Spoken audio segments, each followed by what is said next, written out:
Quasi महाभुज दास्यास्ते कृपणायामे सखे दर्शय सन्निधेम। श्री राधा रानी बोलते हैं। अथवा गोकुलार्णव मग्ना माम, मैं गोकुलार्णव में मग्न हो रही हूँ, दुख के समुद्र में डूब रही हूँ, तो हे स्वामी दौड़ो हमारी रक्षा करो। जैसे द्रौपदी पुकारती है, जब दुशासन नग्न करने लगता है द्रौपदी को, तो वो तो चाहती है कि हमारी आवाज द्वारका तक पहुंच जाए। गोविंद द्वारका वासिन कृष्ण गोपी जनप्रिय गौरवार्णव मग्नाम माम, तो मैं गौरवार्णव में मग्न हो रही हूँ, दौड़ो दौड़ो उबारो हमको उबारो। तो ये जो भक्त की आतुर पुकार है, व्याकुल पुकार है, उस व्याकुलता से आतुरता से भर करके श्री कृष्ण को पुकारना और नहीं अपनी पूरी शक्ति लगा करके नामोच्चारण करना, ये एक भूमिका है। अब आप जप कीजिए तो संकीर्तन के संबंध में जहाँ ऊंचे स्वर की महिमा है, वहाँ जप के संबंध में इतना वो सूक्ष्म होता जाए उसकी महिमा है।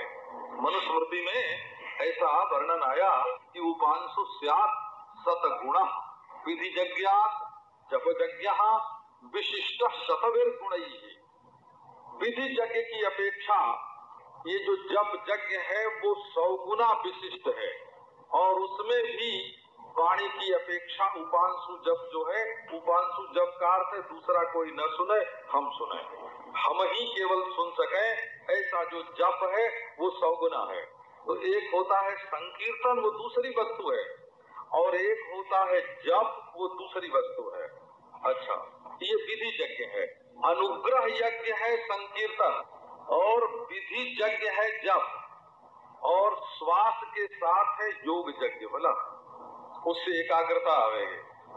और जो नाम का जप होते हुए हम देखते हैं उससे असंगता आवेगी, और जहाँ नाम और जापक दोनों तन्मय हो जाएंगे, एक हो जाएंगे, वहाँ समाधि लग जाएगी। और जहाँ नाम और नाममयी स्थिति दोनों के अधिष्ठान और प्रकाशक रूप से स्वयं प्रकट हो जाएंगे, वहाँ वेदांत आ जाएगा। तो अपनी साधना को जिस भूमिका में हो, उस भूमिका में अपनी साधना को ठीक ठीक करना चाहिए। एक और वेदांती लोग कहते हैं कि बिना ज्ञान के मुक्ति नहीं है, दूसरी ओर भक्त लोग कहते हैं कि बिना भक्ति के भगवत प्राप्ति नहीं है, तीसरी ओर योगी लोग कहते हैं कि बिना योग के समाधि नहीं है। ये सब है साधना का मार्ग। और ये जो नाम संकीर्तन है ये अनुग्रह का मार्ग है। अनुग्रह का मार्ग अर्थात इसमें कुल की कुल शक्ति, कुल की कुल कृपा, कुल का कुल विधान केवल भगवान का है। ये भगवत विश्वास और विश्वास नहीं, महाविश्वास, अनन्योपाय साध्यत्वे महाविश्वास पूर्वकम, दूसरा कोई उपाय हमारे पास नहीं है। हे प्रभु, बस आप पर ही हमारा विश्वास है। इस प्रकार अनन्यालंबन होकर के, नाम के प्रति अनन्यालंबन होकर के नाम का उच्चारण। आप जानते हैं नाम को सिख भी मानते हैं। एक ओंकार जो उनका है वो भगवान का नाम है। वो एक ओंकार सदगुरु प्रसाद वो भगवान का नाम है।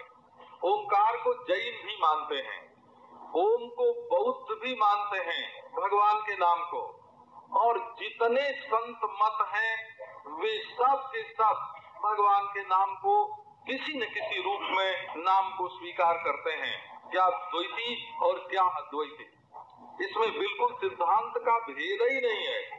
भले बैकुंठ में जाना हो कि कैलाश में, गोलोक में जाना हो कि साकेत में, समाधि लगानी हो कि अद्वैत तत्व का साक्षात्कार करना हो, नाम का महत्व निर्विवाद रूप से स्वीकार किया हुआ है, जो आपको नाम से विमुख कर देता है।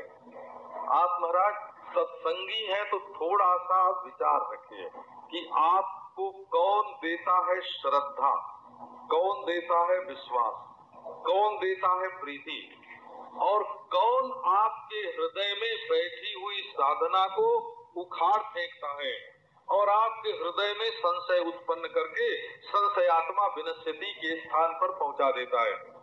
यदि आपके जीवन में सद्भावना आती है, सद्गुण आता है, श्रद्धा आती है, सच्चरित्रता आती है, अंतर्मुखता आती है, सबके प्रति भगवत भाव आता है, तब तो आप साधन के मार्ग में भगवान की ओर चल रहे हैं।